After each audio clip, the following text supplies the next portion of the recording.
yang dikaitkan dengan keberadaan makhluk halus. Mereka percaya bahwa anak-anak tadi diambil dan dibawa ke playground yang lebih ceria. Saya merasa aman bekerja dengan Connect Entertainment. Jadi intinya adalah Salt Music ini tidak bangkrut, tapi terpaksa membubarkan artisnya sendiri.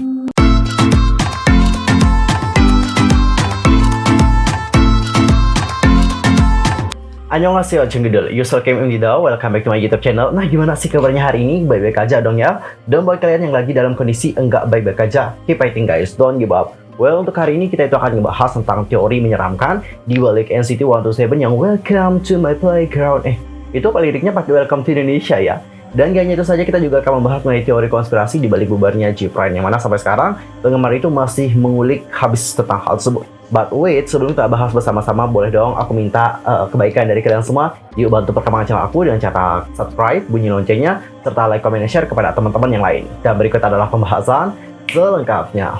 Well guys, untuk pertama kita akan mulai dulu membahas mengenai teori konspirasi di balik NCT 127 yang Welcome to my playground. Kalau kalian nggak mau tahu tentang hal ini, bisa di skip langsung ke pembahasan yang berikutnya ya. Well, kalau kita berbicara mengenai NCT 127 yang Welcome to my playground, sebenarnya kalau dari liriknya kita sudah tahu bahwa lagunya ini bakalan happy, kayak ceria gitu ya kan. Tapi guys, kalian tahu nggak? Kalau kita kulik lebih dalam lagi, ternyata ini tuh kebalikannya. Padahal judulnya kayak happy, dan kalau aku lihat lagunya juga kayak nggak terlalu sedih, nggak terlalu dark, tapi kayak happy gitu. Namun setelah kita teliti lagi lirik lagunya, ternyata ini kayak creep banget. So, apa yang ada di Welcome to my playground? Jadi guys, ada berbagai teori yang ditemukan oleh banyak orang gitu. Salah satunya adalah tentang judul asli dari Welcome to my playground. Ada seseorang yang menemukan bahwa judul sebenarnya dari Welcome to my playground adalah Welcome to my funeral. Ngerti nggak? Welcome to my funeral itu artinya adalah selamat datang di kuburanku. Oh my god, it's really creepy because ini tuh adalah kebalikannya guys. Playground itu lebih mengarah kepada tempat bermain, tempat kita happy gitu. Kalau funeral itu lebih ke suasana yang gelap, dark, tempat kita beristirahat untuk selama-lamanya. Kayak serem banget guys. Dan setelah aku mengetahui bahwa judul aslinya adalah Welcome to my funeral, aku akan teringat akan teori dari Red Velvet yang Queendom. Yang mana seperti yang sudah kita bahas di video sebelumnya, ada yang belum nonton, rugi banget sih kalian nggak nonton. Jadi dalam teori itu kita sudah jelaskan bagaimana koneksi antara NCT Dream dan juga Red Velvet. Jadi di sana kita itu kayak ngelihat ada tengkorak. Yang mana seperti yang kita tahu bahwa tengkorak itu kan berhubungan dengan kuburan. Karena biasanya manusia setelah dikubur ya udah, kita itu pasti akan tersisa tengkorak aja ya. Dan kalian tahu nggak? Tempat mereka menemukan tengkorak tersebut adalah bukan terlihat seperti kuburan, tapi tempat ditemukannya tengkorak tersebut itu terlihat seperti taman bermain, playground banget. Karena di sana kita ngelihat bahwa mereka juga kayak bermain gitu guys. Jadi benar-benar serem banget ya teorinya. Buat yang pengen tahu teori selengkapnya dari Queendom, aku sarankan untuk nonton yang Ladidadabadida ya, teorinya guys ya. Kalau MP-nya mungkin kalian nggak nemuin apa-apa, tapi langsung aja lihat bagaimana penjelasan teori aku. Dan nggak hanya itu saja nih guys, ternyata setelah aku lihat juga beberapa penggalan lirik dari Welcome to my playground, itu juga dinilai mengandung makna yang implisit yang dikaitkan dengan keberadaan makhluk halus. Misalnya adalah pada lirik, aku nggak mengerti di mana kau berada dan sedang dengan siapa. Sebenarnya aku menanyakannya padamu sesekali. Kau bilang, ayo lihatlah ke belakang. Dan jika mendengar lagunya ya, NCTzen di sini mendengar ada suara anak kecil di bagian awal, kemudian di bagian tengah lagu, tepatnya pada menit 2:33 ada suara patuk dan suara anak-anaknya. Setelah itu lagu NCT berubah menjadi lebih ceria. Mereka percaya bahwa anak-anak tadi diambil dan dibawa ke playground yang lebih ceria. Well, kalau menurut aku emang ini kayak memiliki koneksi deh kayaknya dengan teori dari Red Velvet yang Queendom. Kalau kalian mengikuti banget teori dari Red Velvet, I think you know lah ya what happened with Red Velvet. Jadi bagi kalian yang belum tahu mungkin bisa kepoin lah ya teori-teori yang telah aku buat tentang Red Velvet sebelumnya. Dan di sini ada juga penggemar yang sudah memberikan opininya tentang bagaimana teori dari NCT 127 yang Welcome to my playground. Coba kita lihat bagaimana opini dari seorang penggemar NCT. Menurut aku secara pribadi, Welcome to my playground ini menceritakan gimana kerasnya untuk berada di posisi sekarang. Gimana mereka harus ninggalin masa kecil, teman-teman, keluarga, bahkan sekolah. Dan menurut aku secara pribadi di awal video ada suara anak kecil dan suara pistol. Itu memang diibaratkan sama masa kecil mereka yang harus hilang demi ikut masa pelatihan yang bahkan mereka ikuti. Dari mereka itu masih kecil banget, mungkin sekitar SMP atau bahkan nggak sedikit yang dari SD udah ikut pelatihan atau menjadi training. Jadi menurut aku lagu ini sih emang nyeritain gimana sih masa kecilnya itu kayak di-kill atau dihilangkan. Bahkan ada member yang jadi trainee selama 9 tahun. Ada trainee yang dikira teman-temannya udah meningsoy karena nggak pernah kelihatan sama temannya yang di Kanada. Gimana beratnya hidup di bawah tekanan selama bertahun-tahun. Hidup sama kamera yang nyala 24 hours. Hidup di bawah bayang-bayang Saseng atau seorang penguntit gila. Well, setelah aku melihat bagaimana pendapat dari NCTzen tadi, aku sih dapat bilang bahwa yes, kayaknya emang bener gitu. Ini tuh kayak memang menceritakan tentang mereka. Welcome to my playground. Jadi mereka ini juga seolah-olah kayak ngajakin kita semua untuk yuk ke tempat bermain aku, ke playground aku, kita main. Dan kalian dapat melihat bagaimana kehidupanku. Seperti itu guys. Dan aku juga pernah melihat beberapa pernyataan dari member NCT Dream saat mereka diwawancara. Gimana sih rasanya kalian tuh debut saat usia muda? Haechan di sana pernah bilang bahwa aku debut di usia muda, ya aku di sini kehilangan masa kecilku gitu. Masa kecil dimana aku juga harus bersekolah sama teman-teman itu kayak hilang gitu. Habis itu Haechan bilang ya nggak apa-apa juga gitu. Karena aku di sini juga mengejar impianku untuk menjadi penyanyi dan juga dapat penyanyi di atas panggung. Gitu guys. Jadi intinya memang harus ada harga yang harus kita bayar untuk mendapatkan sebuah mimpi. Entahkah itu meninggalkan masa kecil, masa sekolah, habis itu bersama dengan pacar juga harus kita tinggalkan dan sebagainya untuk mengejar sebuah impian. Well, gimana pendapat kalian tentang teori NCT 127 yang welcome to my playground? Langsung saja sampaikan opini kalian di kolom komentar. Dan well guys, sekarang kita akan melihat bagaimana teori di balik disbandnya Gfriend. Actually, sebenarnya ini juga sempat kita bahas di video sebelumnya, tapi mungkin agak kurang komplit dan juga mungkin maybe di sana aku nggak ngeringkas di dalam satu video, jadi kayak terpisah-pisah gitu. Dan kenapa sih aku ngebahas ini kembali, padahal emang udah berlalu banget. Ya di sini aku cuma mau bantuin para buddy karena kemarin para buddy itu mentrainingkan hashtag Justice for Gfriend. Dari sini aku langsung aja bacain tweet dari seorang penggemar dan aku dapat bilang bahwa tweetnya ini emang bener because aku juga sudah ngecek beberapa fakta tentang kebenaran di balik tweet yang telah dibuat. Jadi itulah yang membuat aku di sini berani untuk membacakan tweetnya. Dan ini juga merupakan versi ringkas dari kronologi bubarnya Gfriend. Oke, sebelum memulai aku peringatkan kalau kalian company stay mending jauh-jauh dari thread ini berdasarkan sebuah video tentang pemutusan kontrak Gfriend. It's a video. Dan kalau ada hal yang aku sampaikan kurang tepat, boleh langsung kalian koreksi. Nah, di awal video dijelaskan tentang artikel pembubaran yang keluar pada tanggal 18 Mei 2021. Dan kurang dari 10 menit pihak agensi mereka yaitu Star Music langsung memberikan respon atas artikel tersebut. Mereka mengatakan bahwa yes, kontrak mereka akan berakhir dalam 4 hari. Tapi anehnya ya, berita ini sangatlah mendadak kayak tahu bulat. Karena biasanya jika suatu grup emang akan disband, pihak agensi itu akan memberikan pengumuman beberapa bulan atau minimal beberapa minggu lah setelah pembubaran tersebut benar-benar terjadi. Mengutip dari beberapa sumber dan para ahli, sebenarnya pemutusan kontrak seperti itu bisa dikategorikan sebagai hal ilegal sih, dan merupakan sesuatu yang sangat tidak etis. Jika seperti ini terjadi gugatan atas pemutusan kontrak mendadak, ini tuh sebenarnya bisa saja diajukan. Karena kontrak Gfriend jika dilihat dari tanggal mereka debut dan berakhirnya kontrak tersebut, pembubaran ini seharusnya terjadi pada bulan November atau dekat dengan bulan November. Dari sini emang udah jelas bahwa ini tuh merupakan sebuah kasus pemutusan kontrak. Sekarang kita bahas dengan pemutusan kontrak ini dengan Hype Label.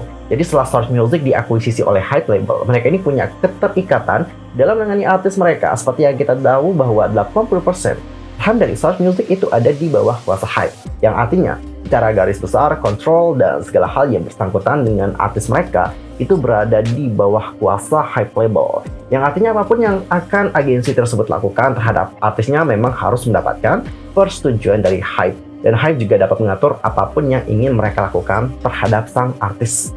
Dari banyaknya statement yang dikasih agensi kepada media, mereka itu selalu menyorot kepada pemutusan kontrak ini atas hasil diskusi member dan kemauan member. Tetapi tidak pernah ada statement resmi dari member bahwa mereka memang menyetujui untuk melakukan pemutusan kontrak tersebut. Dan hal ini itu semakin diperkuat dengan pernyataan member di tahun 2020 yang selalu membicarakan tentang rencana comeback mereka. Seperti Eunji yang pengen ganti tanda tangannya untuk di next comeback, tapi tiba-tiba pemberitaan untuk pembubaran itu telah dikeluarkan. Sehari sebelum artikel menyedihkan itu keluar, member bahkan masih aktif kok berinteraksi bersama dengan Baldi di sosial media. Bahkan jadwal mereka juga masih ada tuh saat berita ini dirilis, dan jadwal mereka juga langsung dihapus dan dihilangkan. Star Music dan orang-orang yang bekerja dengan Gfriend saja itu dibuat terkejut dengan berita tersebut. Karena mereka memang sungguh tidak mengetahui bahwa hal itu memang akan terjadi. Di hari pembubaran tersebut, banyak yang berspekulasi bahwa Star Music bangkrut dan memutuskan untuk membubarkan Gfriend saja. Tetapi opini tersebut dipatahkan oleh adanya rumor yang mengatakan bahwa Shark Music itu berencana melibatkan grup baru dengan kontrak yang tanda kutip mahal ya. Karena di dalam grup tersebut kemungkinan memang akan ada 2 orang idol dari suatu grup yang memang sudah sangat terkenal. Dikarenakan kontrak tersebut tanda kutip mahal, jadi tidak mungkin sebuah company yang hampir bangkrut dapat melakukan hal tersebut. Jadi intinya adalah Shark Music ini tidak bangkrut, tapi terpaksa membubarkan artisnya sendiri. Seperti yang kita tahu, Gfriend ini kan grup yang emang besar. Mereka terkenal dan salah satu grup tersohor juga.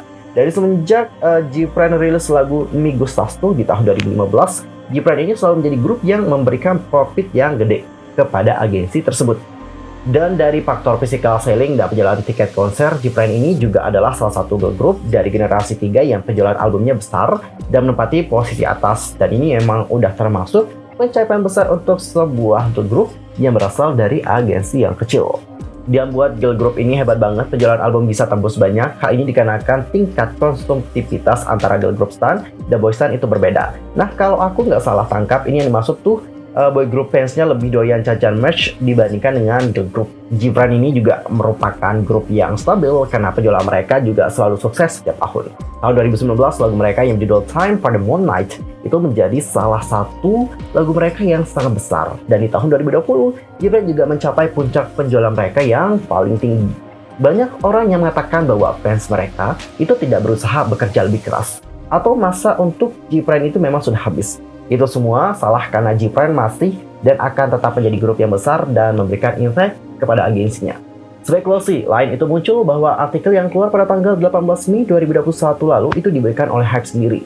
Hal ini dikarenakan tidak mungkin bagi sebuah portal berita bisa tahu sebuah berita pembubaran yang amat sangat mendadak seperti itu oleh pihak mereka sendiri. Dalam artikel-artikel yang dimuat oleh portal berita tidak menyorot terhadap pemutusan kontrak yang amat tidak etis oleh agensi, dan malah menyorot kepada pemutusan kontrak. Dan ini itu merupakan keinginan member.